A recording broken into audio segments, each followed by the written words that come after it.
Pessoal da TI 32, agora nós vamos ter a nossa aula de contabilidade básica, na qual nós vamos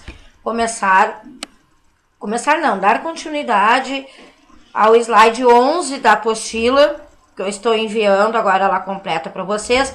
Na aula passada eu enviei uma apostila só com áudio, agora estou fazendo um vídeo aula, né? Para falar dos usuários de contabilidade. Dentro de uma empresa, nós temos desde os fornecedores, bancos, sindicato, órgãos de classe, governo, concorrentes, funcionários e os investidores que podem ser aliados à contabilidade e ser definidos também como usuários, tá? Dentro da contabilidade, né, nós temos ela que é utilizada, que eu já falei isso para vocês, para tomada de decisões.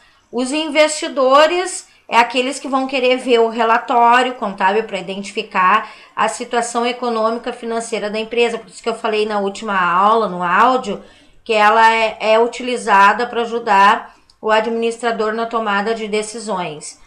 Os fornecedores de bens e serviços, por exemplo, eles precisam usar os relatórios para analisar a capacidade de pagamento da empresa dos serviços comprados. Ninguém vai querer vender para uma empresa que está falindo, né? Os bancos também utilizam os relatórios para aprovar empréstimo, limite de crédito, né? O governo não só usa os relatórios com finalidade de arrecadação de impostos, como também dados estatísticos, né, para a complementação do IBGE. Os sindicatos se utilizam para determinar a produtividade do setor, né, perante as demandas e também para o reajuste de salários.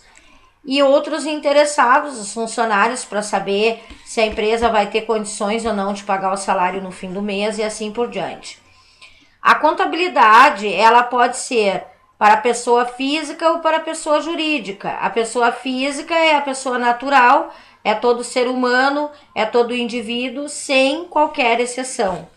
E a pessoa jurídica é a união de indivíduos que, através de um contrato que é reconhecido por lei, formam uma nova empresa com personalidade distinta de seus membros. As pessoas jurídicas podem ser pessoas que vão ter fim lucrativos, que é as empresas industriais, comerciais, prestadoras de serviço, ou não, que aí a gente tem as cooperativas, associações culturais, religiosas. Normalmente as pessoas jurídicas denominam-se empresa. Agora nós temos também a entidade contábil, que é a pessoa que é mantida a contabilidade, podendo ser pessoa física ou pessoa jurídica. Dentro da profissão de contabilidade, profissional de contabilidade, nós tínhamos antigamente o cargo de auxiliar, que foi retirado, o técnico em contabilidade, que quem conseguiu tirar o CRC, né, até 2014, quem conseguiu tirar o CRC pode ainda trabalhar como técnico em contabilidade. Atualmente, para tirar o CRC, que é o Conselho Regional de Contabilidade, só sendo contador ou bacharel em ciências contábeis, né? Então, hoje em dia, o técnico não pode mais tirar o CRC. É proibido desde 2014. São as pessoas, na realidade, que vão ser responsáveis, no caso, né, pela contabilidade das empresas, vão ser analistas de balanço, pesquisadores e assim por diante. Também dá para a gente trabalhar na contabilidade dentro da auditoria, que é o exame, verificação e exatidão de procedimentos contábeis. É aquele profissional que vai avaliar o que o contador fez, ou seja, ele é um patamar acima. Geralmente tu tem que fazer uma especialização em auditoria para conseguir ganhar essa denominação de auditor. Existe também o auditor administrativo, que pode auxiliar, né, nas perícias. Tem o perito contábil, que é o que vai fazer uma investigação contábil da empresa, motivada por uma questão judicial. Geralmente, quando tu abre um processo contra uma empresa, ou então até contra um órgão público, né, tu vai solicitar um perito contábil para fazer a tua solicitação na justiça. O professor de contabilidade, que o contador pode ser um professor ou ter ou ser um professor de curso técnico, ou ele pode ter uma especialização, uma pós-graduação nessa área. Agora nós vamos para a página 18, que trata dos postulados, os pilares da contabilidade, que é as pústulas, né, os princípios e as convenções contábeis. O que é uma entidade contábil? É uma pessoa que é mantida pela contabilidade, né, que a contabilidade mantém essa pessoa. E os pilares da contabilidade, nós temos como o princípio da continuidade, que refere-se à entidade que está funcionando com prazo indeterminado, algo em andamento que não está em fase de extinção e liquidação. Ou seja, quando a empresa ela abre e continua o seu processo, ela trabalha com o princípio da continuidade. Agora, onde ela solicita a extinção, a liquidação, não tem a continuidade, tá? Bom, vocês já viram nas aulas anteriores, né, desde o início do ano, aí, o que é bens, direitos e patrimônios, mas eu vou dar uma revisadinha, né? Ali no slide 21 da apostila de vocês, ela fala o seguinte, que o patrimônio é a riqueza da empresa e o conjunto de bens que pertencem a essa pessoa ou uma empresa, a gente pode chamar de bens.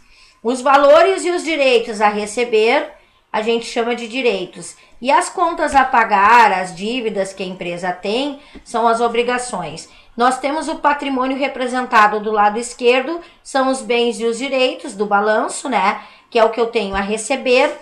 E as obrigações a serem pagas fica do lado direito, é o lado negativo do balanço, assim como os bens e direitos que fica do lado esquerdo ali, ele é o lado positivo. Os bens, eles podem ser tangíveis, né, ou intangíveis.